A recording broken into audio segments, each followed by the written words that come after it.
Boleh jadi apa yang kamu tidak suka, itulah yang terbaik untuk kamu.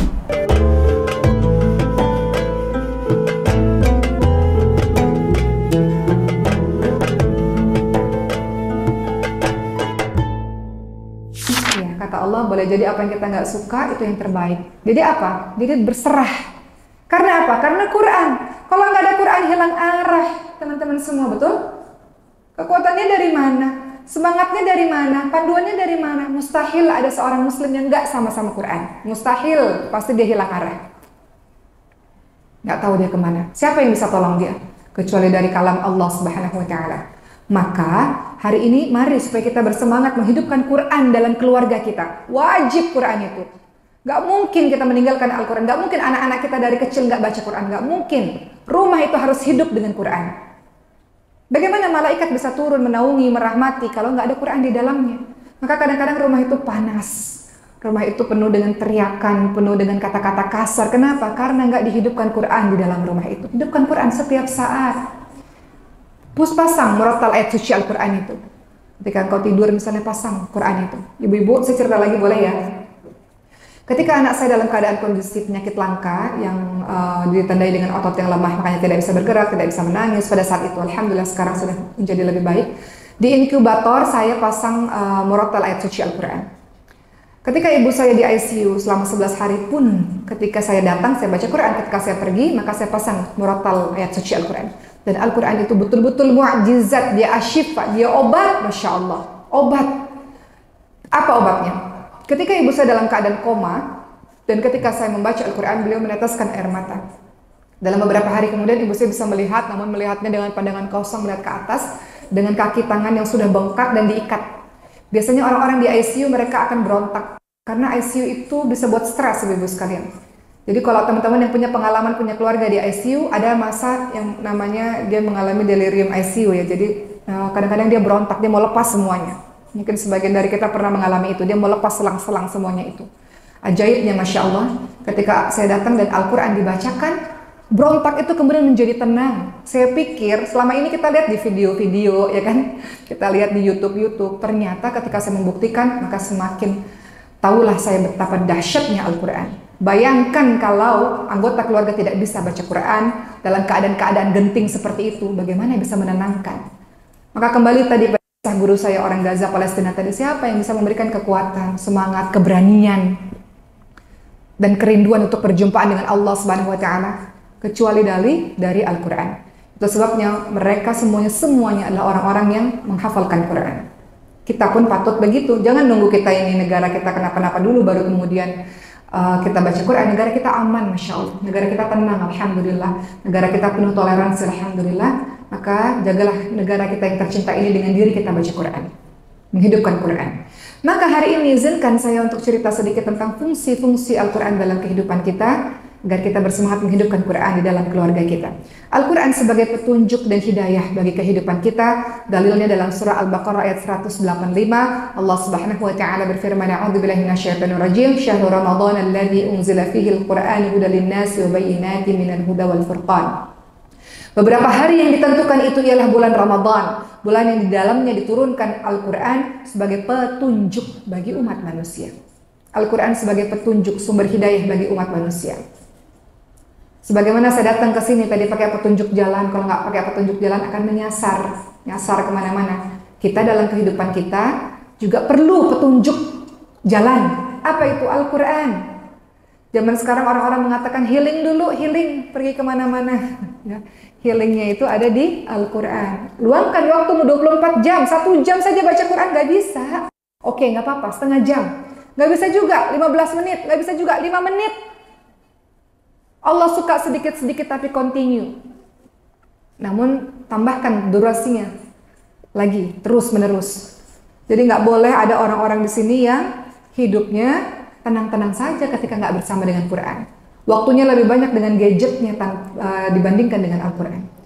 Buat target dalam kehidupan kita. Target buat hari ini, target hariannya mau baca berapa halaman, mau menghafalkan berapa banyak. Buat target itu. Kan kedudukan kita di hari akhir berdasarkan ayat-ayat yang kita baca atau kita hafalkan. Mau di mana kedudukan kita kalau satu pun ayat Quran tidak ada di kepala kita? Dalam surah Al-Isra ayat ke-9 Allah Subhanahu wa taala juga berfirman, "A'udzubillahi minasyaitonir rajim. Inna hadzal Qur'ana yahdi lillati hiya aqwam wa yubashshirul mu'minina alladziina ya'maluna shalihati anna lahum ajran kabira." Sesungguhnya Al-Qur'an memberikan petunjuk kepada jalan yang lebih lurus dan memberikan kabar gembira kepada orang-orang mukmin, orang-orang yang beriman yang mengerjakan amal-amal salih bahwa bagi mereka ada pahala yang begitu besar. Berulang-ulang kali Allah bilang Al-Quran petunjuk, Al-Quran petunjuk, Al-Quran petunjuk. Namun kadang-kadang sudah tahu tapi tidak dilaksanakan. Teman-teman lihat bagaimana Sayyidina Umar bin Khattab radhiyallahu anhu mendapatkan petunjuk dan hidayah dari Al-Quran. Kadang-kadang kita dengar Quran masuk kanan, keluar kuping kiri, masuk kanan, keluar kuping kiri. Kadang-kadang begitu. Tapi kita lihat seorang Umar bin Khattab radhiyallahu anhu, bagaimana masa lalunya?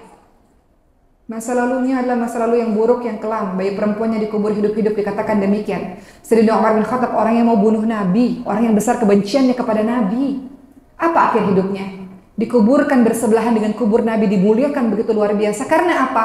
Quran. Dapat hidayahnya dari mana? Al-Quran. Dan ketika mendengarkan Al-Quran, kemudian beliau menjadi orang yang sungguh-sungguh dalam mempelajari agama ini dan berkontribusi untuk agama ini. Allah nggak lihat apapun masa lalu kita. Semua dari kita berbuat dosa, bahkan saya pun berbuat dosa. Semua dari kita, nggak ada yang suci. Semua kita pernah tergelincir. Kalau Allah buka semuanya, nggak ada satu orang pun yang sayang dan cinta pada kita, nggak ada, Bu, saking menjijikkan diri kita ini. Tapi Sayyidina Umar bin Khattab hendak memberitahu kita, begitu beliau mendengarkan surah Thaha ayat 1-8 yang dibacakan oleh adiknya, bergetar tubuhnya ketika mendengarkan ayat-ayat itu.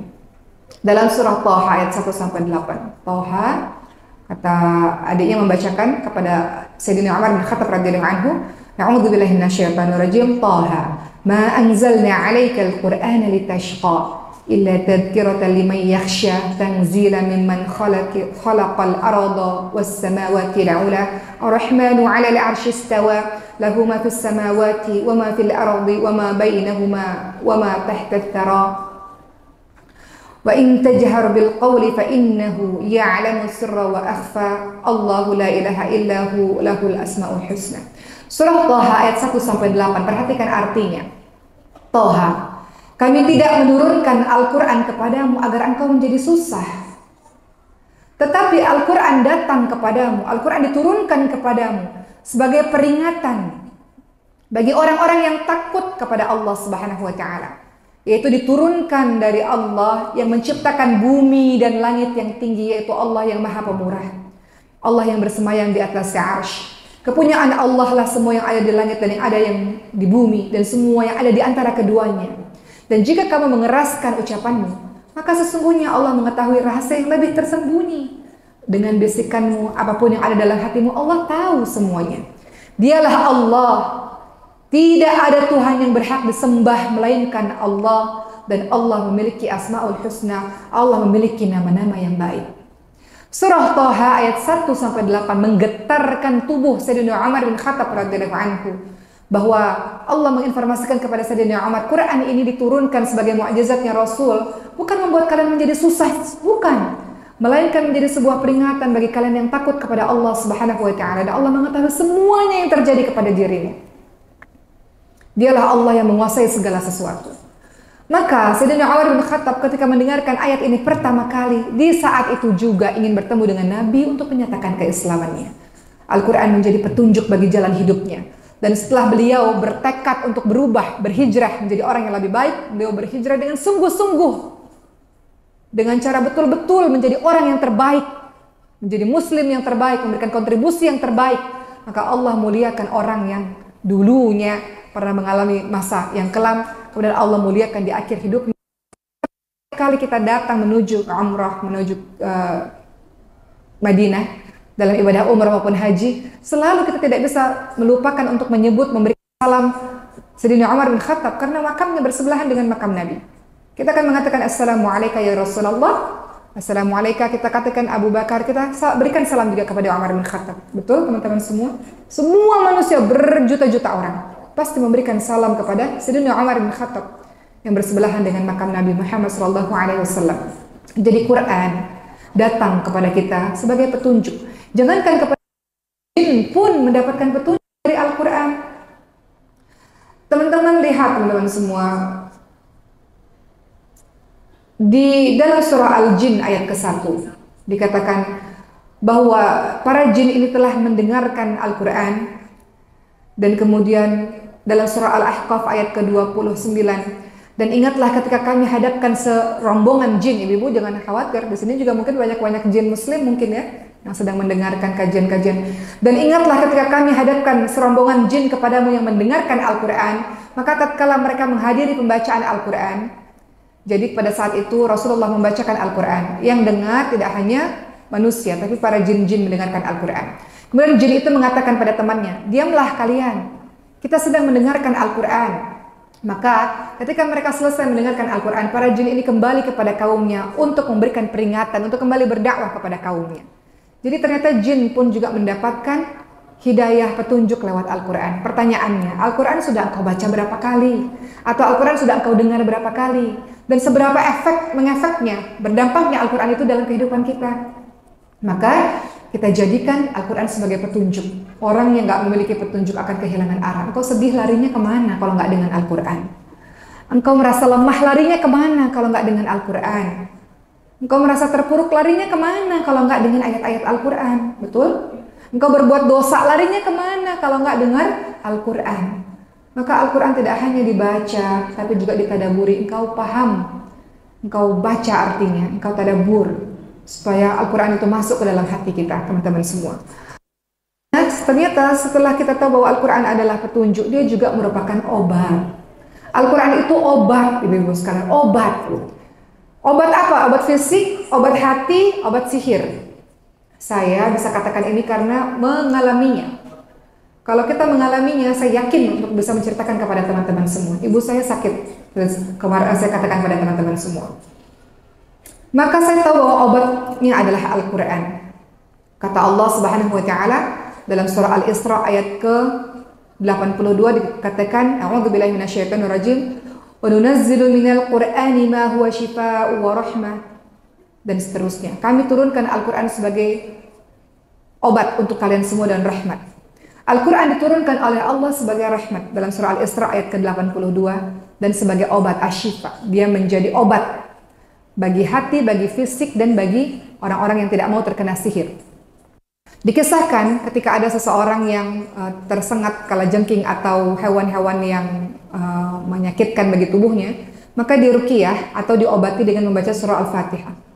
Atau surah-surah lain dibacakan. Ketika Rasulullah SAW terkena sihir, dibacakanlah surah Al-Falaq, surah An-Nas, dan surah-surah lainnya. Dikatakan kalau kita sakit, kita katakan As'alullahal-azim Rabbil arsyil azim, Ayashiyah, dan seterusnya. Itu semua ajaran Allah dan Rasulnya. Maka itulah yang saya praktekkan, ibu-ibu sekalian. Saat ibu saya dalam keadaan koma, badannya dingin, warna kulitnya pucat. Ibu pernah lihat orang-orang yang baru meninggal dunia dingin dan pucat, warna kulitnya tidak sama dengan kita. Ketika ibu saya pada saat itu berhenti nafas 5 menit dan masuk ke ruang ICU, badannya dingin sekali. Saya agak trauma karena saya memegang tubuh ayah saya. Dan saya bacakan doa itu setiap saat. Saya bacakan Al-Fatihah setiap saat dan doa-doa lainnya di dalam Al-Quran. Semua bacaan Quran baik. Saya bacakan Al-Quran setiap saat. Biasanya kalau di ICU di kota Mekah, ceritanya di kota Mekah ibu-ibu sekalian, hanya boleh 1 jam 1 hari. Tapi setiap kali saya baca Quran berjam-jam, gak ada orang yang mengusir saya, ibu semua. Dan saya diizinkan untuk membaca Al-Quran di sebelah ibu saya. Dan Al-Quran, Masya Allah, saya saksikan betul betapa Al-Quran itu menjadi obat fisik. Kadang-kadang nggak tercerna di kepala kita ini. Benarlah janji Allah Subhanahu wa Ta'ala bahwa Al-Quran itu menjadi obat. Dokter mempersiapkan ibu saya untuk pindah ke rumah sakit lain untuk dilakukan tindakan pembolongan leher karena sudah terlalu lama pakai ventilator. Tiba-tiba nggak jadi, gimana ceritanya? Gampang sekali bagi Allah untuk merubah keadaan. Ternyata salah satu kuncinya adalah Al-Quran. Al-Quran dia asyifa, obat bagi tubuh yang sakit, dan obat bagi hati. Nggak selamanya hati kita gembira, nggak selamanya hati kita baik-baik saja, nggak selamanya ibu semua. Semua orang semakin tinggi keimanannya kepada Allah Subhanahu wa Ta'ala diuji dengan sedemikian dahsyat. Apa yang menjadi penguat hatimu, yang membuat engkau tetap berdiri tegak dan menjalankan kehidupanmu sampai nanti Allah memanggilmu? Al-Quran, dia asyifa, dia obat. Mau lari kemana lagi? Nggak bisa lari kemana-mana kecuali Al-Quran, dia obat bagi dirimu. Banyak ayat-ayat Masya Allah yang menenangkan hati kita, teman-teman semua. Dalam Al-Quran, saya teringat kisah teman saya harus berhenti bu, time out kata panitia. Saya teringat kata teman saya, Masya Allah, indahnya kalau kita menghafalkan beberapa Al-Quran ini. Ada ayat-ayat Al-Quran masuk ke dalam kepala kita. Ini contoh sederhana dalam kehidupan kita, Bu. Kalau ada ayat-ayat Quran itu menempel di kepala kita. Teman saya mengatakan, saya nggak terbayang kalau nggak tahu ayat-ayat ini, atau saya nggak hafal ayat-ayat ini, karena ayat-ayat ini menghibur hati saya ketika ada musibah mendadak terjadi kepada diri saya, kata beliau. Beliau katakan, ketika anak saya terkena leukemia, anaknya masih kecil, Bu, kanker darah. Kemudian dia katakan, anak saya meninggal dunia. Saya rasa saya juga mau ikut kepada anak saya. Jadi beliau beberapa kali melakukan percobaan bunuh diri. Apa sih kesedihan terbesar bagi seorang manusia? Kesedihan terbesar adalah ketika ibu kehilangan anaknya. Betul, Bu? Maka sang ibu ini kemudian beberapa kali melakukan percobaan bunuh diri sampai beliau akhirnya ingat ayat, yaitu wala tahinu wala tahzanu wa antumul a'launa in kuntum mu'minin. Beliau ingat ayat itu. Jangan engkau merasa lemah, jangan engkau merasa sedih. Sesungguhnya engkau ditinggikan derajatnya kalau engkau orang-orang yang beriman. La tahzan innallaha ma'ana, jangan sedih, sesungguhnya Allah bersama dengan kita. Ya ayyuhalladzina amanu ista'inu bis-sabri was-shalah. Kalau terjadi apa-apa kepada dirimu, minta pertolongan kepada Allah dengan sabar dan salat. Dan berbagai macam ayat itu berdatangan di kepalanya. Dia katakan, saya nggak terbayang kalau nggak ada satu ayat pun yang menempel di kepala saya, mungkin sudah saya lakukan itu, katanya. Jadi beliau melakukan tindakan bunuh diri itu, kata beliau mau loncat dari rumah sakit tapi nggak berhasil, sama beliau pergi ke jurang dengan mobilnya dan sudah di pinggir jurang tinggal injek gas sekali lagi, Bu, jatuh mobilnya. Kemudian beliau ingat ayat-ayat itu. Allah kirimkan ayat-ayat yang sudah pernah dihafalkannya yang menguatkan dirinya. Maka itulah pentingnya ayat-ayat Al-Quran itu kita baca dan kita hafalkan. Kalau terjadi dalam kehidupan kita, dia yang menjadi obat dan bagi diri kita. Jadi ketika saya menyampaikan pada hari ini Al-Quran sebagai petunjuk, Al-Quran sebagai obat bagi diri kita, dan sebagai penguat bagi diri kita, maka di sini kita paham bahwa tidak mungkin kita bisa hidup tanpa Al-Quran. Dengan adanya Al-Quran kita nggak pernah takut dengan siapapun kecuali hanya kepada Allah Subhanahu Wa Taala.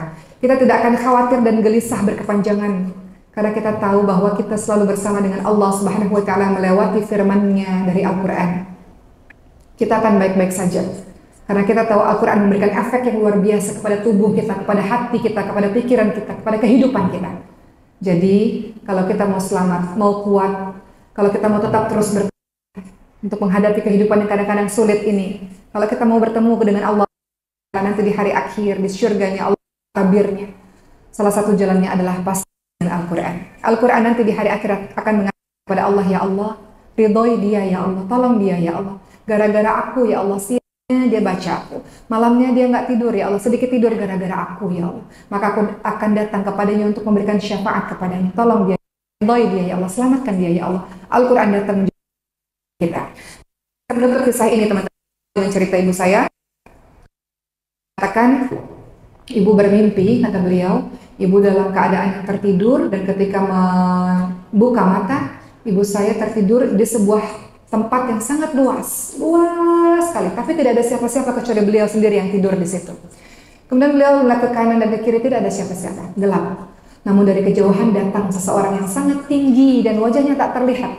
Namun orang tersebut memegang Al-Quran. Al-Quran itu bercahaya, mengeluarkan cahaya yang menerangi tempat itu. Kemudian ibu saya berkata, ketika terang dan kemudian saya rasa tempat itu nyaman buat saya kembali memejamkan mata saya. Saya merasa tempat itu nyaman dan baik untuk saya. Maka ibu saya katakan kepada anak-anaknya dan saya ceritakan kepada ibu semua, Allahu a'lam tempat apakah itu. Tapi gambaran dari kubur adalah kubur bisa luas, bisa sempit, kubur bisa terang dan bisa gelap. Salah satu yang menerangi kuburmu, yang menolong kuburmu dan hari akhir adalah Al-Quran. Dia sahabatmu yang kau cintai selama ini di dunia, dan dia akan datang kembali kepadamu di hari akhir untuk menolongmu. Mudah-mudahan dalam keluarga kita Allah jaga kita untuk istiqamah dengan Quran. Doa Bu setiap saat, Allahumma arhamna bil Quran, Allahumma ja'alna min ahlil Quran ya Allah. Buat kami istiqamah dengan Quran ya Allah.